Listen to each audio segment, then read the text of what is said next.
Of the many UFO-related events that continue to plague planet Earth, none is more perplexing to experts than the escalating reports of USOs, unidentified submerged objects.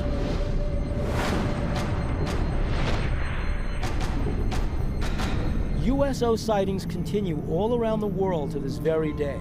They continue to come out of the water, and they continue to be seen by witnesses around the world. Since our last USO report, extraordinary new facts, stories, and details have come to light about this most elusive class of UFO. It was the summer 2000. My ship was visiting Guantanamo Bay, Cuba, when I saw 3 strange big white lights in the water. Witness for the first time new evidence of USO-related anomalies on the surface of our oceans and waters. USOs can manifest crop circles on water. And find out why one of America's first nuclear-armed aircraft carriers, the USS Franklin Delano Roosevelt, continued to be a magnet for reported UFO and USO events for over 30 years. I was on a USS Franklin D. Roosevelt in 1958, and I seen a UFO when we were out at sea.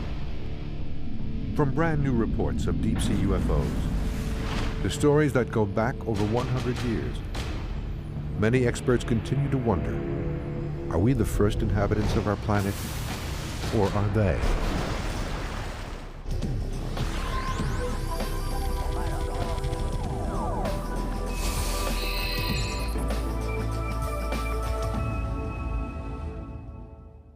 In early 2006, after viewing the History Channel's broadcast of deep-sea UFOs, 36-year-old U.S. Navy Chief Petty Officer Charles Howard was just one person to contact the network with stories and accounts of unusual, frightening, and terrifying unidentified objects in our waters.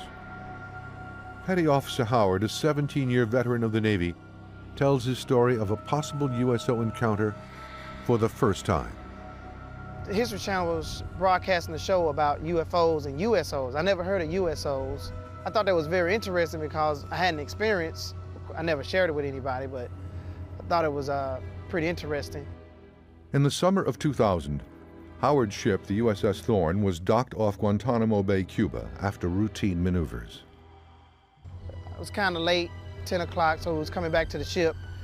I'm walking down the pier. I was pretty tired, so I wanted to get back before everybody, so I can get back and get some sleep. And this pier was pretty long. I was about 30 paces ahead of everybody. I saw like this glowing white light out of the corner of my eye. I was walking, I kind of looked to the side, and it was glowing under the water. The glowing USO initially appears about 30 yards from the pier. Howard estimates the object at almost 10 feet across. As it approaches, Howard comments he couldn't tell if the object was man-made. At first it kind of like popped up out of nowhere, like a soft white glow.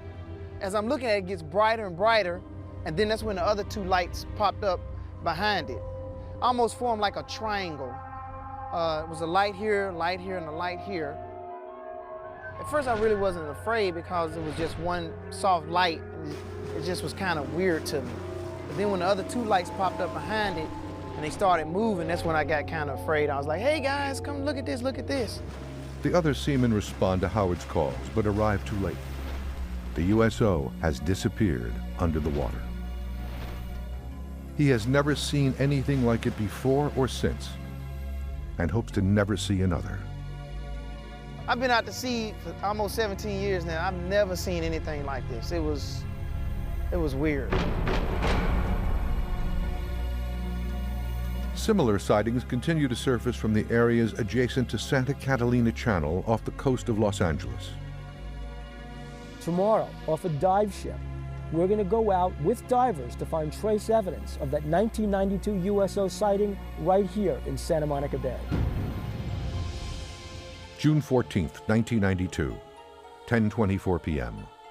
Multiple witnesses reported seeing over 200 bright, disc-shaped objects silently exiting the water and hovering for a moment before bursting into space. Reports of this incident were phoned into local police departments as far away as Malibu. Moscow Sheriff Station. Did anyone report anything strange tonight? Can you be a little bit more specific? Strange... Lights. Lights? Yes. What exactly happened to you? I'm ashamed to tell you because I think you're going to think I'm crazy. We saw what we thought was a bright light up in the sky. Okay. We could hear it wasn't a helicopter. I'm telling you, I have never been more frightened in my life. On March 9th, 2006, Patrick Uskert, Kevin Bruin, and Julius Willis invited the History Channel along on a research expedition to seek evidence of USOs in the Santa Catalina Channel. Where, coincidentally, at 9:37 p.m. the night before, witnesses reported seeing several disc-shaped silver USOs diving into and out of the channel. Uskert, Bruin, and Willis were joined on this 11-hour quest by UFO researcher and veteran sailor Captain William Burns, and by Preston Dennett, who first reported on this large-scale 1992 USO event in these waters off of Los Angeles in our previous broadcast. So we're all set today, right? You got the Geiger counter? I got all the scientific equipment You have ready all to the go. vials and everything we need? Yep, You got collection. the tanks? I got the tanks, You got I the got the underwater camera? Yeah, Infrared? housing, infrared we have. Yeah. We're all set. Great. Okay, let's go. Their plan is to dive in two areas of the channel. Divers Uskert and Bruin will collect samples, and Bruin, a PhD and research scientist, will conduct preliminary testing on the ship and further testing later in his lab. Our mission was to go down, collect samples, and basically look for any evidence of underwater UFOs. In this largely unexplored area, called the Redondo Trench, detection of USOs has been hampered by its incredible depth, in some places reaching almost 1 mile. Sonar on most ships is incapable of tracking anything this deep. Morning, folks. Welcome aboard the Pacific Star. I guess we're going to go out to the trench this morning. Trench drops off fast, probably a 60-degree angle. Drops down to, well, my meter goes to 1,400 feet, and I can't find the bottom. We don't want to go too deep because we don't know what's there. Jump, Joe! The ship leaves Redondo Beach, California at 8:37 a.m. It heads due west into the murky waters of the Pacific.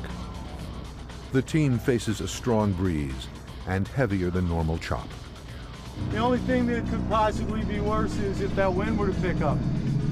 Well, as we get these ground swells rolling through like this, they will stir up the bottom 70, 80 foot down. You have to bump into them down there in order to find anything.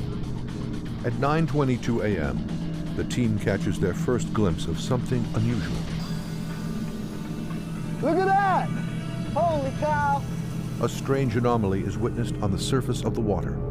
Guys, I'm serious. Look at that. The round impression, approximately 15 feet across, vibrates constantly as it is seen to disappear as quickly as it came. Sounds crazy, but there have been a lot of UFO crashes, 40 or 50 at least. So it's entirely possible that there is some type of material down there. There's plenty of places for USOs to hide. That's the trench. The captain orders the anchor down about 2 nautical miles downrange.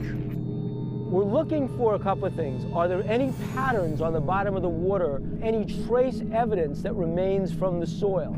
Is there any radioactivity down there? Are there any strange elements? People in this area saw this craft last night. So if that craft was here last night, if that craft left the traces, our guides on the bottom are collecting those traces now and bringing them up to the surface, and we're going to see these traces be tested.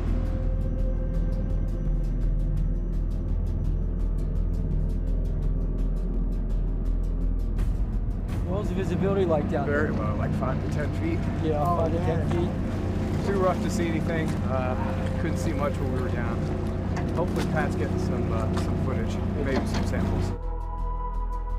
While Uskert reported that he sensed something peculiar in the water, the conditions prevented him from seeing it. He did, however, collect samples for testing. Couldn't see a thing, just my flashlight beam going into blackness. If there is someone who wanted a place to hide, that'd be a pretty nice place to hide. Nice and dark, nice and deep. I didn't feel like I belonged there. I didn't feel like I was supposed to be there. Due to poor visibility at this location, the team moves 4 miles downrange, even further into the channel. We're going to head out to another spot where, again, if you were trying to camouflage yourself, you're probably sitting right here in the best place to be camouflaged. With underwater visibility of less than 15 feet at the first location, the divers prep a more sensitive camera to record evidence in this deeper area. Here's your camera. I already got it in the housing. Okay. I've set it up so it's especially sensitive to low light. If there's anything down there, you're going to see it.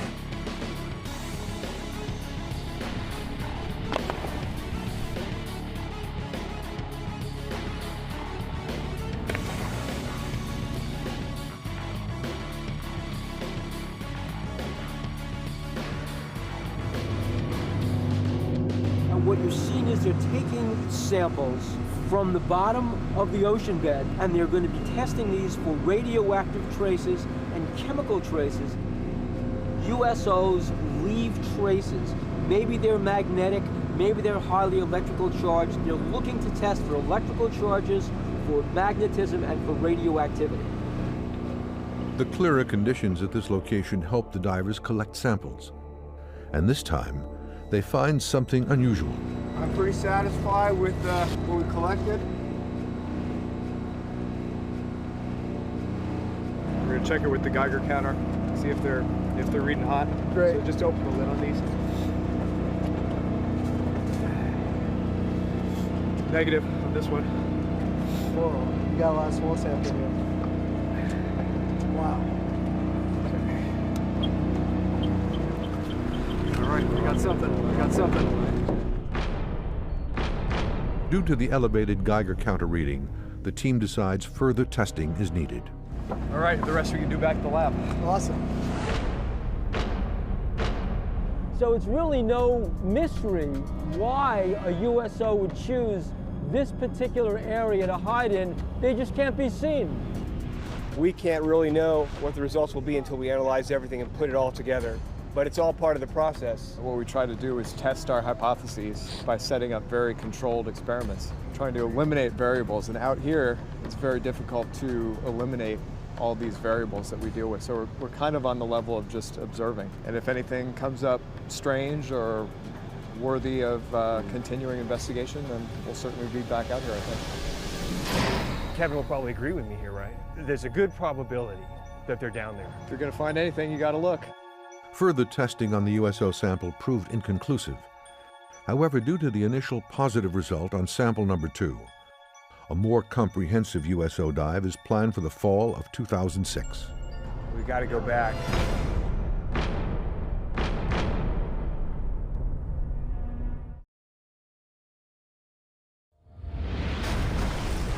Of the U.S. Navy's many great technical achievements after World War II, few surpassed the dramatic might, power, and capabilities of its Midway-class carrier, the USS Franklin D. Roosevelt. Commissioned on October 27, 1945 from the New York Naval Shipyards, the 1,000-foot-long, 64,000-ton FDR was one of the first ships in the Navy's fleet to carry nuclear weapons full-time. The Franklin D. Roosevelt was a very capable ship in every stretch of the imagination. She was an experimental floating active laboratory for the entire Navy Department. According to many of the men who served aboard the FDR, the ship's sophisticated capabilities caused the carrier to be at the center of one of the great USO mysteries of the 20th century. I have no doubt about their existence of UFOs and their interaction with the Franklin D. Roosevelt, and there have been many other sailors out there who've had the same experiences I have had. There's probably a good connection with the USS FDR and the nuclear weapons and the UFO sightings. There's a magnet for UFOs. Chet Grzinski served aboard the FDR from July 1958 until December 1960 as a fireman and metalworks engineer. He says his harrowing close-range encounter with a large USO-like object in September 1958 off Guantanamo Bay, Cuba, has distressed him ever since. He tells his story on camera for the first time. We were down below decks this evening between 8 and 9 o'clock. It was dark outside. A bunch of men come running up the ladder from the engine. My buddy then said, hey Red, why don't you go up there and see what's going on? So I followed those men all the way up the ladder, up to the hangar deck, all the way up to the flight deck. Gruzinski witnessed a cigar-shaped UFO traveling at an incredible speed toward the FDR. He also comments that the object made no sound and maneuvered unlike any man-made aircraft. We had no air operations going on. The flight deck was quiet up there. And this thing just came right at us, and I could see what the light was when it came at our ship. It was a row of windows with figures inside, and they got close enough, I could feel the heat on my face, and those figures looking at us through those windows. And the impression I got that those figures were looking at us were not human beings. And then this thing turned like a bright red-orange color, and I could see the shape of it. It was a cigar shape when it turned colors, and then it just took right off like that.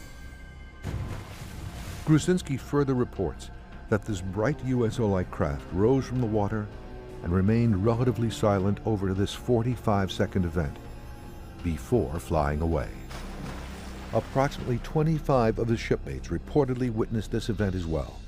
Most, he says, were quickly transferred off the FDR. Even more curious, he alleges that within hours, the ship's logbook was altered. When I got the deck log, a lot of things were blackened out on the logbooks. There's nothing in there. And the witness was trashing off the ship, and they probably, I imagine they must have had to sign some papers to say something about it, but I never had to sign anything like that, maybe because I didn't say that much about it, you know. After almost 50 years, his search for answers about what really happened that night continues.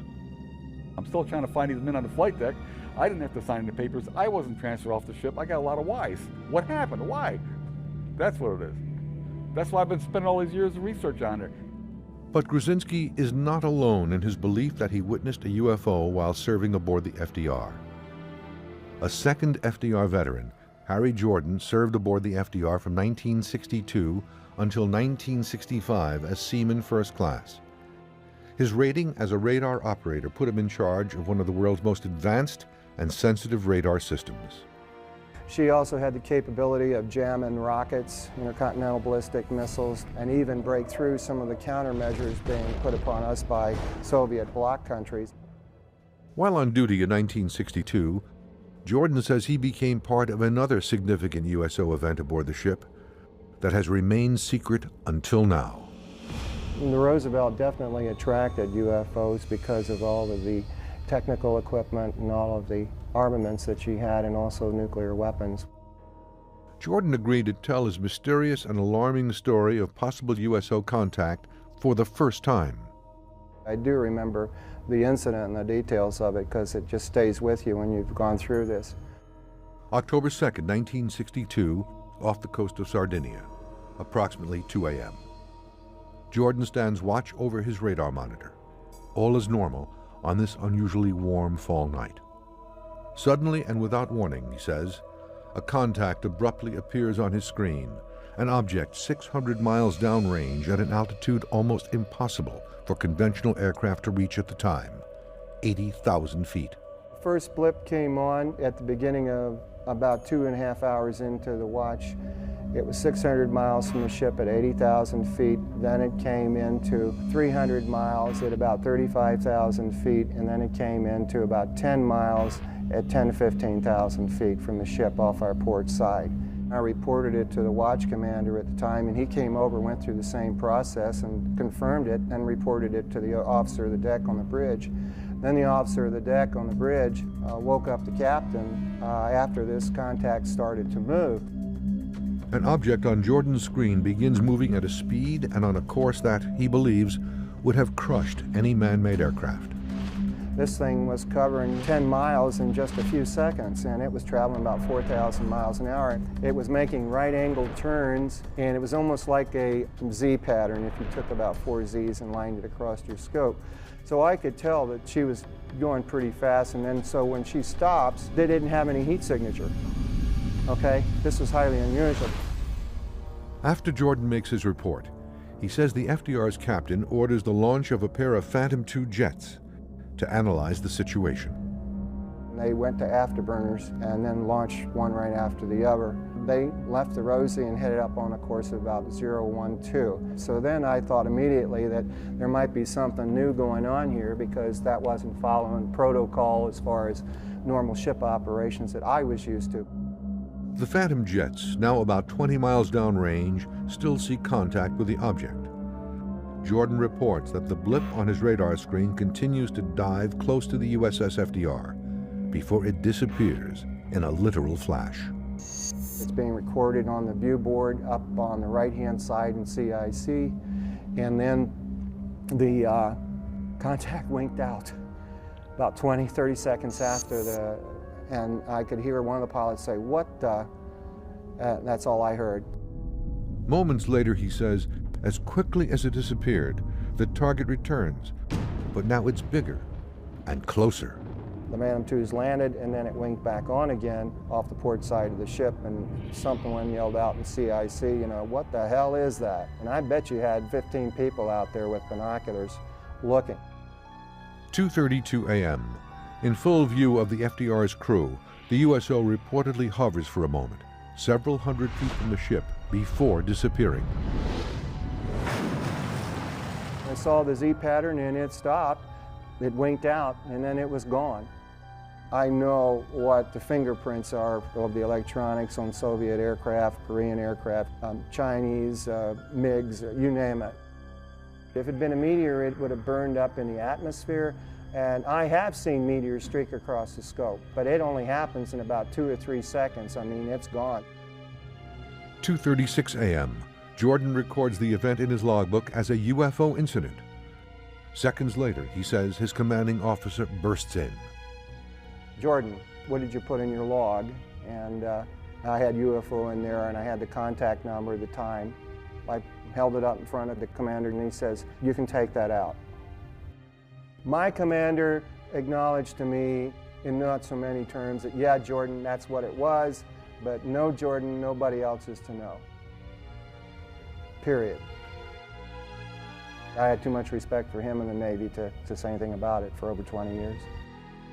This was an historical moment for the United States Navy, and it was left out of the logs.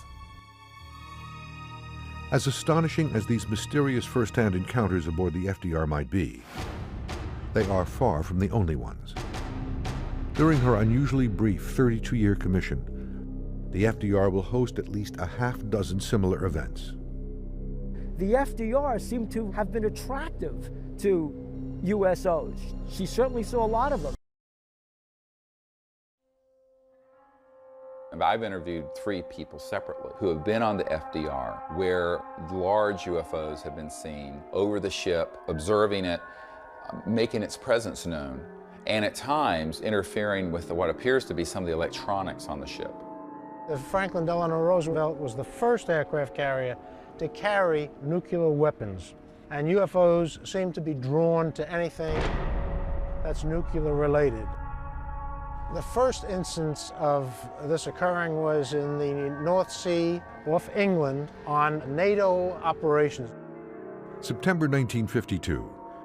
NATO initiates Operation Mainbrace, the first cooperative multilateral maneuvers since the war.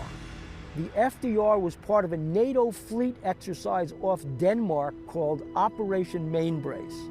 The FDR and the RAF and British aircraft carriers were witnesses to one of the most incredible multiple USO sightings in history.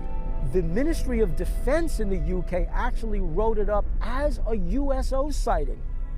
The exercise involves 200 ships, 1,000 planes, and over 80,000 men from its member nations in the waters near Denmark. As one of the largest and most advanced ships of the time, the USS FDR leads the way. She was part of a task force that was sealing off the Russian submarine access through the North Sea into the Atlantic. Extremely important because what if there had been a USO base underneath the North Sea in that area north of Europe? We were surveilling them, they were surveilling us. September 13th, 1952. The Danish destroyer Willemoes is in the Baltic Sea north of Bornholm Island. Lieutenant Commander Schmidt-Jensen and several crew members reportedly see a luminous triangular-shaped object moving at high speeds above the water, in close proximity to the main fleet. The bluish object travels westward, then suddenly turns southeast, directly toward the FDR. Over the next week, there are several more sightings stretching from Denmark back to the Air Operations Command bases in Scotland. September 20th, 1952, 7:30 p.m. 3 Danish officers reportedly observe a shiny disc-shaped object rise from the water and pass over them, again headed toward the NATO fleet and the FDR. The fast-moving metallic UFO heads east and disappears into the cloud layer. September 21st, 1952, less than 24 hours later, 6 British pilots above the North Sea spot a shiny spherical object rising from the water and stealthily approach the fleet's location. They reportedly give chase, but the swift-moving object evades their pursuit. FDR veteran Jordan says that he spoke to a witness over 40 years ago. They had a sonar contact from 3 or 4 destroyers, and they couldn't figure out what the hell it was because it was moving with them, and the damn thing was like a quarter mile wide, and it came up out of the water, and when it did, it dinged one of the ships, and that was later reported as a collision between 2 destroyers. And he says that's not what happened, because he went up and he said this damn thing came up out of the water and flew up. According to reports, all of these sightings share a similar eerie trait. The witnesses uniformly feel that these USO objects, whatever they might be, are actually observing the naval exercises at close range. After Operation Mainbrace, there were so many sailors who saw the objects and airmen from the RAF that saw the objects. This wasn't just 1 or 2 people. These were crew members on the USS FDR. So this is one of those very famous multiple sightings where everybody saw these objects. One journalist aboard the USS FDR during the operations had perhaps the very best view of this reported swarm of USO activity through his camera lens. September 20th, 1952, 11 a.m. Several crewmen witnessed yet another fast maneuvering spherical USO rise from the water to the sky just behind the fleet. Journalist Wallace Litwin, on board the FDR documenting the operation, points his 35mm Canon camera at the horizon and quickly snaps 2 images of a fast-moving disk that seemingly defies all laws of gravity. The images were believed to have been studied by the Navy, but no official report was ever filed.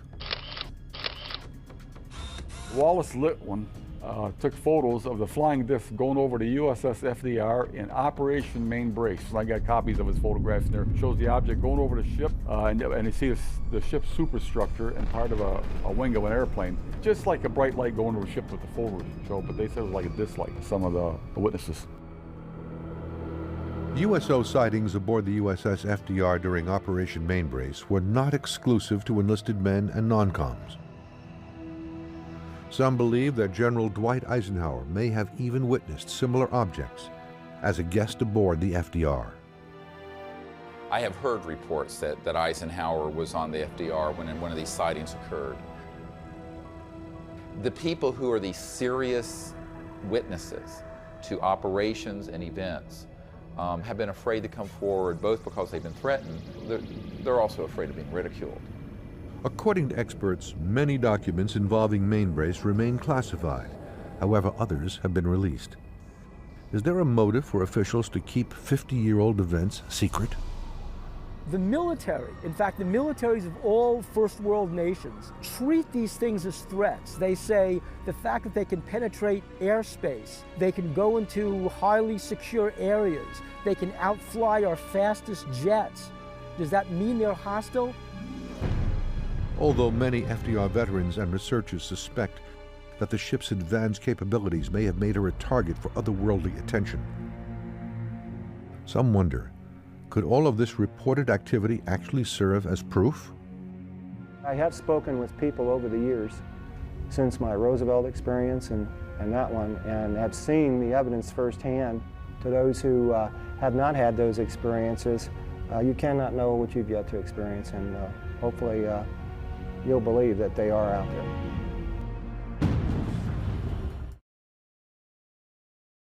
Now, Ivan Sanderson, explorer, taking you into adventure.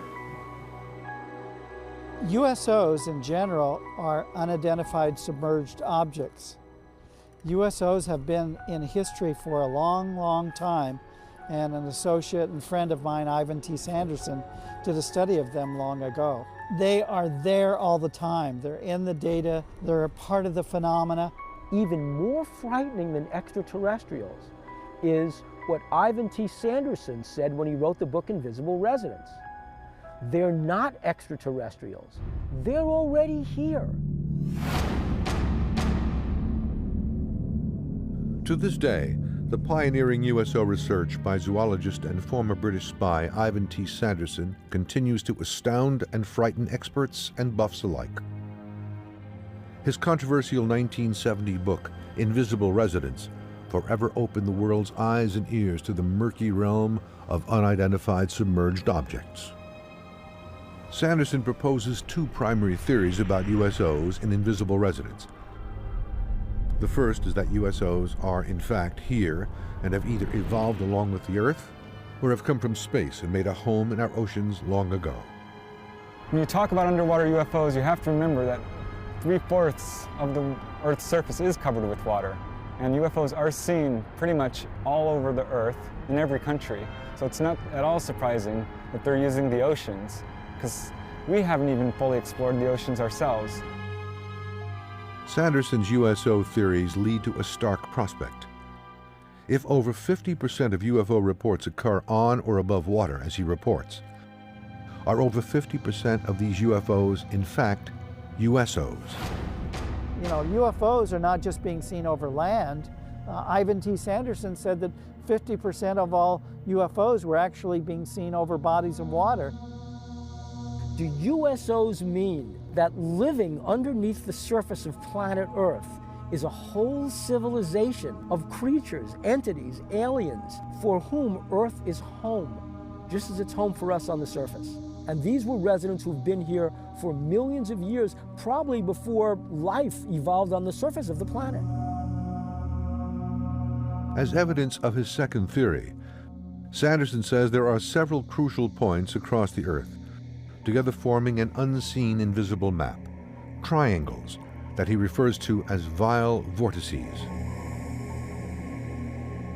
By locating the areas where ships and aircraft reportedly disappear, Sanderson realized that the USO sightings correlate almost perfectly with the triangles on Earth, where it is believed that strange magnetic anomalies occur. He wondered if some of these unusual spaces, whether they were called triangles or, vortices or whatever, might have unusual animals, might have USOs coming in and out of them. Sanderson's vortices theory has a terrible dark side as well. The major areas of anomaly are the areas located in some of the most treacherous water regions on Earth. Ivan Sanderson did a latitudinal study and found out that there is a line around the planet in which geographic north and magnetic north merge. And these are areas that have a great deal of lost vessels, lost planes, and manifestations of objects. After 17 years of research, Sanderson came to one startling conclusion. There is a clear link between the high number of USO reports and the areas of unusual gravitational or vortic poles on Earth. The specific areas where the two intersect are the mysterious triangle regions off Bermuda, Japan, and Australia. I think it's about time that somebody does go into this thing, instead of just sitting sadly and saying it doesn't exist, or saying it's a forgery, go ahead and prove it. According to Sanderson, this link is no coincidence. He believes that the unusual magnetic hotspots on Earth and high number of USO sightings are connected, and for a reason. In fact, some USO researchers have interpreted the vortices as likely locations of USO bases. where he began to think about underwater bases. Are they aliens from outer space? Are they really interacting with us? And I believe that over time, at various times, there have been concentrated areas of extraterrestrial facilities that are based underwater, very deep and undetectable, where they've been observing what we're doing. USOs might be indigenous to planet Earth. They were even here before we were. A remarkable yet virtually forgotten USO case from Sanderson's research is the mysterious St. Andrew incident off the coast of Nova Scotia, Canada, on October 30th, 1906. One of the great cases from the early part of the 20th century is the SS St. Andrew. She was a vessel that was crossing the Atlantic on her way to Hamburg. She was off Halifax when not only her crew, but passengers aboard that ship sighted a UFO. Sanderson reports that at 4:30 p.m., the ship was bombarded by a huge flaming object that zigzags through the sky, falls into the water, and disappears. But according to his reports, it couldn't have been a meteor, because meteors do not zigzag and move with apparent intelligent control. The story was even covered in the New York Times. First Officer V.E. Spencer says, quote, "I have seen meteors all over the world, but never such a large one as this."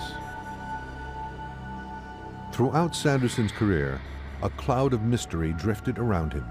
Sanderson was a part of the British intelligence service, but what we're really cloudy about is a lot of his friends were in the OSS, which was the precursor to the CIA, and then, as we can tell from some of his books, Sanderson had a direct connection to the Office of Navy Intelligence and was getting information from them. Until his death in 1973, Sanderson traversed the globe in search of underwater submerged objects. Today, some USO experts believe his research was provided to him by highly placed government sources. Many of us wonder, was Sanderson still in the intelligence services? Was he still going on some of his expeditions, some of his explorations, and using part of what he was doing to feed back to his old friends in the intelligence services, but also getting new information for his books from them too? At the end of his life, weakened by cancer, Sanderson fell victim to friends and enemies alike who coveted his research. A lot of people would back their station wagon up to his bunkhouse and said they were going to borrow files and never brought them back. Speculation continues in various circles about whether secret government operatives removed Sanderson's files, thereby destroying the best cache of deep-sea UFO evidence ever collected. In the beginning, Ivan Sanderson was thinking about USOs as creatures that were in the air, that came into water. Towards the end of his career, he also had to engage in thinking about them as possibly intelligent craft from outer space.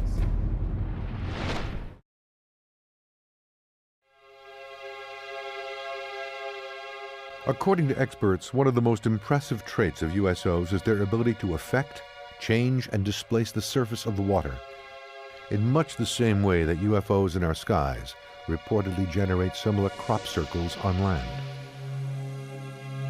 An interesting aspect of USOs is the fact that they leave a physical presence on the water. USOs create the same kind of effect over water, over ice, so there's a real similarity between the physical trace evidence of a USO landing and a UFO landing on planet Earth. It's like if you took a glass and you stuck it in water, right? Well, now you have a hole in the water. To USO researchers, the most impressive and well-publicized water crop circle case is the Tully water nest case, which occurred in northern Australia in January 1966. This Tully's nest story was one of the most publicized USO/UFO events in Australia. In fact, it had much the same kind of publicity that Roswell had here in the United States because everybody was involved, the military, the newspapers. It became a tourist attraction. People made pilgrimages to Tully's nest to see where the USO came out of the water. Over the past decade, Australian researcher Bill Chalker has conducted the most intensive study of the Tully case. At 9 a.m. on January the 19th, 1966, young farmer George Pedley was driving a tractor through a neighbouring farmer's property, a place called Horseshoe Lagoon near Tully in far north Queensland. And he first started to experience some problems with his tractor. It seemed to be sort of missing and as if it was about to stop on him, and then he heard this high-pitched hissing noise, and he looked in the direction of where this noise was coming from, and at about 20 to 30 feet away, rising from the lagoon, was a sort of a dish-shaped metallic-looking object that rose up to an altitude of about 30 to 40 feet, and then appeared to go into a shallow dive and then take off at high speed. George Pedley described the object as appearing like two massive dinner plates stacked atop one another, about 30 feet in width and 12 feet in height. It was a media sensation for quite a number of weeks, with sort of correspondents appearing, giving kind of on-the-spot reports, and there was even international coverage of it, and it was described in the press as a flying saucer nest. This nest contained evidence of a reported USO touchdown, a distinctive imprint left behind on the surface of the lagoon. The whirlpool effect in the water lasted for days and days after the USO took off. The Navy tested it, scientists tested it. A lot of tests were done on it and analyses were done on it, and there were all kinds of theories. And what they found was nothing could explain the water impressions. In his numerous interviews and investigations over the years, Chalker found George Pedley to be a unique USO witness. Yeah, George Pedley impressed me as being a very credible kind of witness, a typical kind of North Queenslander type cane farmer character, really the last kind of person you'd expect to come out with a story like this. During the various public and private investigations in Tully over the subsequent weeks, at least a half-dozen other water nests were identified in the area. Water samples were sent to the physics department at the University of Brisbane for radiation testing. A reed from the center of the water nest tested positive for beta radiation, but within days the sample mysteriously disappeared. Research into the Tully case continues to this day. With no shortage of USO cases in the past and present, many continue to wonder why these objects are here and what could possibly be next. My belief is you got this big universe and all these different planets. I mean, anything is possible. Why should we be the only intelligent beings? Some researchers interpret the recent events involving USOs as something more sinister. I believe that there are extraterrestrial civilizations who have been watching our development over the last 100 years with knowing there's a lot of promise, but also a lot of risk. There's no doubt about it, there's something going on.